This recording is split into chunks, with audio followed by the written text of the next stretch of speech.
ನಮ್ಮ ಪೊಲೀಸ್ ದೃಷ್ಟಿಯಲ್ಲಿ ಒಂದು ಜಿಲ್ಲೆ ಇದ್ದಾಗ ಅದಕ್ಕಾಗಿ ನಾನು ಭೇಟಿ ಕೊಟ್ಟಿದ್ದೇನೆ. ಇಲ್ಲಿ ಏನೆಲ್ಲ ಪೊಲೀಸ್ ದೃಷ್ಟಿಯಿಂದ ಏನು ನಡೀತಾ ಇದೆ ಮತ್ತು ಬೇರೆ ಬೇರೆ ರೀತಿಯಲ್ಲಿ ಅಭಿವೃದ್ಧಿ ದೃಷ್ಟಿಯಿಂದ ಏನು ಮಾಡೋದಕ್ಕೆ ಸಾಧ್ಯತೆ ಇದೆ ಅಂತೇಳಿ ನಮ್ಮ ಶಾಸಕರು, ಈ KGFನ ಶಾಸಕರು ಮತ್ತು ಬಂಗಾರಪೇಟೆ ಶಾಸಕರು ಇಬ್ಬರು ಇದ್ದಾರೆ. ಎರಡು ಭಾಗ ಇದೆ ಇದು. ಒಂದು ಪೊಲೀಸಿನ ದೃಷ್ಟಿಯಿಂದ ಏನು ಅಭಿವೃದ್ಧಿ ಮಾಡ್ಬೋದು, ಪೊಲೀಸಿಗೆ ಏನು ಅವಕಾಶ ಮಾಡಿಕೊಡ್ಬೋದು, ಪೊಲೀಸ್ ಸ್ಟೇಷನ್ಸ್ಗಳಲ್ಲಿ ಏನು ಇಂಪ್ರೂವ್ಮೆಂಟ್ ಮಾಡ್ಬೋದು, ಮಾಡರ್ನೈಸೇಷನಲ್ಲಿ ಏನು ಮಾಡ್ಬೋದು, ಮತ್ತು ನಾವು ಹೊಸ ಹೊಸ ವಿಚಾರಗಳನ್ನು ಬದಲಾವಣೆಗಳನ್ನು ತರ್ತಿದ್ದೇವೆ ಪೊಲೀಸ್ ಇಲಾಖೆಯಲ್ಲಿ. ಅದನ್ನೆಲ್ಲ ಇಲ್ಲಿ ಯಾವ ರೀತಿ ಮಾಡ್ಬೋದು ಅಂತಕ್ಕಂಥದ್ದನ್ನು ನೋಡೋದಕ್ಕೆ ಬಂದಿದ್ದೇನೆ. ಎರಡನೇದು ಟೂರಿಸಂ ದೃಷ್ಟಿಯಿಂದ ಮತ್ತು ಅಭಿವೃದ್ಧಿ ದೃಷ್ಟಿಯಿಂದ ಇಂಡಸ್ಟ್ರೀಸು ಮತ್ತೊಂದು ಸರ್ಕಾರದ ಒಂದು ಭಾಗ ಆಗಿ ನಾನು ನಮ್ಮ ಸಂಪುಟದಲ್ಲಿ ತೀರ್ಮಾನಗಳನ್ನು ತಗೊಳ್ಳುವಾಗ ಇಲ್ಲಿಗೆ ಏನೆಲ್ಲ ಅಭಿವೃದ್ಧಿ ಮಾಡೋದಕ್ಕೆ ಸಾಧ್ಯ ಇದೆ.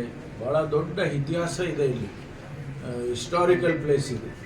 ಅದಕ್ಕೋಸ್ಕರ ಅದನ್ನು ಯಾವ ರೀತಿ ನಾವು ಅಭಿವೃದ್ಧಿ ಮಾಡ್ಬೋದು ಅನ್ನೋದನ್ನು ನಾನು ಗಮನಿಸಿದ್ದೇನೆ. ನಾವು ಶಾಸಕರಿಬ್ಬರು ಕೂಡ ಅವರ ಅನಿಸಿಕೆಗಳನ್ನು ಹೇಳಿದ್ದಾರೆ.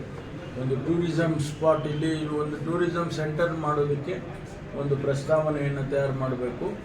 ಒಂದು DPR ಮಾಡಿ ಇಲ್ಲಿ ಇಲ್ಲ ಸರ್ಕಾರನೇ ನೇರವಾಗಿ ಹಣ ಹೂಡಿಕೆ ಮಾಡ್ತಕ್ಕಂಥದ್ದು ಒಂದು, ಇಲ್ಲಾಂದರೆ PPP ಮಾಡೆಲ್ನಲ್ಲಿ ಟೂರಿಸಮನ್ನು ಡೆವಲಪ್ ಮಾಡೋದಕ್ಕೆ ಅಂತೇಳಿ. ಯಾಕೆಂದರೆ ಇದು ಇಷ್ಟು ಇತಿಹಾಸ ಬಹುಶಃ ನಮ್ಮ ರಾಜ್ಯದಲ್ಲಂತೂ ಇಲ್ಲ, ದೇಶದಲ್ಲೂ ಕೂಡ ಕೆಲವೇ ಸ್ಥಳಗಳು ಈ ರೀತಿ ಇದ್ದಾವೆ.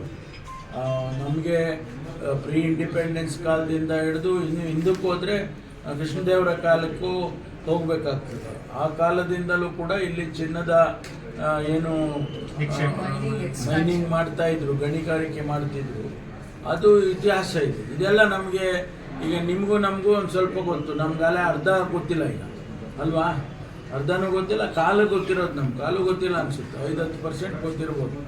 ನಮ್ಮ ಜನ್ರೇಷನ್ಗೆ 5-10% ಹಿಡ್ದಿದ್ದೀವಿ. ಈಗ ನಮ್ಮ ಮುಂದಿನ ಜನ್ರೇಷನ್ಗೆ 0, ಏನೂ ಗೊತ್ತಿರಲ್ಲ. ಅದಕ್ಕಾಗಿ ಇತಿಹಾಸ ಉಳಿಸೋದಕ್ಕೆ ಒಂದು ಟೂರಿಸಂ ಡೆವಲಪ್ಮೆಂಟ್ ಇದರಿಂದ ಮಾಡೋದಕ್ಕೆ ಸರ್ಕಾರದಿಂದ ಕ್ರಮ ತಗೊಳ್ತೀವಿ. ಮತ್ತು ನಾನು ಕೂಡ ಮಾನ್ಯ ಮುಖ್ಯಮಂತ್ರಿಗಳಿಗೆ ಮನವೊಲಿಸಿ ಇಲ್ಲಿ ಯಾವ ರೀತಿಯಲ್ಲಿ ಮಾಡ್ಬೋದು, PPPಯಲ್ಲಿ ಮಾಡ್ಬೋದಾ, ನೇರವಾಗಿ ಬಂಡವಾಳ ಹೂಡಿಕೆಯಲ್ಲಿ ಮಾಡ್ಬೋದಾ ಅಂತೇಳಿ ಪರಿಶೀಲನೆ ಮಾಡ್ತೇವೆ. ಪೊಲೀಸ್ ಇಲಾಖೆಯಲ್ಲಿ ಈಗಾಗಲೇ ನಾವು ಇಡೀ ರಾಜ್ಯದಲ್ಲಿ ಹೊಸ ಆವಿಷ್ಕಾರಗಳನ್ನು ತರ್ತಾ ಇದ್ದೀವಿ. ಅದರಲ್ಲಿ ಇಲ್ಲಿ ಕೂಡ ನಮ್ಮ SP ಅವರು ಇಲ್ಲಿಗೊಂದು ನಮ್ಮ IG ಅವರು ಕೂಡ ಬಂದಿದ್ದಾರೆ.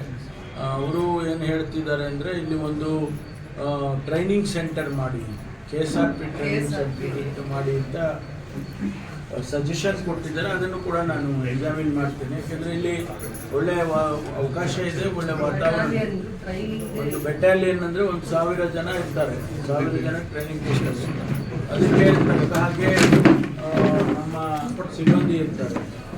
ಒಂದು 400-500 ಕೋಟಿ ರೂಪಾಯಿ ಇನ್ವೆಸ್ಟ್ಮೆಂಟ್ ಆಗುತ್ತೆ. ಒಂದು ಬೆಟಾಲಿಯನ್ ಅಂದರೆ ನಾವೊಂದು 500 ಕೋಟಿ ರೂಪಾಯಿ ಇನ್ವೆಸ್ಟ್ಮೆಂಟ್ ಮಾಡಬೇಕಾಗುತ್ತೆ. ಅದನ್ನು ಕೂಡ ಪರಿಶೀಲನೆ ಮಾಡ್ತೀವಿ. ಇಲ್ಲಿ ಭಾಳ ವ್ಯವಸ್ಥಿತವಾಗಿ ಪೊಲೀಸರು ಸದ್ಯದ ಪರಿಸ್ಥಿತಿಯಲ್ಲಿ ನಡೆಸ್ತಾ ಇದ್ದಾರೆ. ಇನ್ನೂ ಅದನ್ನು ಉತ್ತಮ ಹೇಗೆ ಪಡಿಸ್ಬೇಕು ಅಂತೇಳಿ ನೋಡ್ತೀವಿ.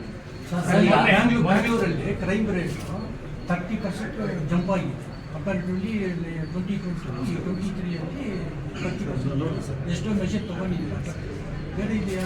ಹೆಂಗೆ ಕಂಟ್ರೋಲ್ ಮಾಡಿದ್ದೀರಾ? ನೋಡಿ, ಅದು ರಿಜಿಸ್ಟ್ರಿ ಜಾಸ್ತಿ ಆಗಿದೆ. ಪ್ರತಿಯೊಂದು ಕೇಸನ್ನು ಹಿಂದೆ ಎಲ್ಲ ಯಾರು ಕೂಡ ರಿಜಿಸ್ಟರ್ ಮಾಡ್ತಿರಲಿಲ್ಲ. ನಾವು ಈಗ ಸೈಬರ್ ಕ್ರೈಮ್ ಇರ್ಬೋದು ಅಥವಾ ಜನರಲ್ ಕ್ರೈಮ್ಸ್ ಇರ್ಬೋದು, ಅದನ್ನು ಎಲ್ಲ ಸ್ಟೇಷನ್ನಲ್ಲೂ ಕೂಡ ಜನಸ್ನೇಹಿ ಪೊಲೀಸ್ ಅಂತ ಹೇಳಿ ನಾವು ರಿಜಿಸ್ಟ್ರಿ ಮಾಡ್ತಾ ಇದ್ವಿ. ಅದಕ್ಕೆ ಸಂಖ್ಯೆ ಜಾಸ್ತಿ ಆಗಿದೆ. ಗೊತ್ತಾಯ್ತು, ಸಂಖ್ಯೆ ಜಾಸ್ತಿ ಆಗಿದೆ ಅಂದ ತಕ್ಷಣ ಲಾ ಆ್ಯಂಡ್ ಆರ್ಡರ್ ತುಂಬ ಇದಾಗಿದೆ ಅಂತ ಅಲ್ಲ.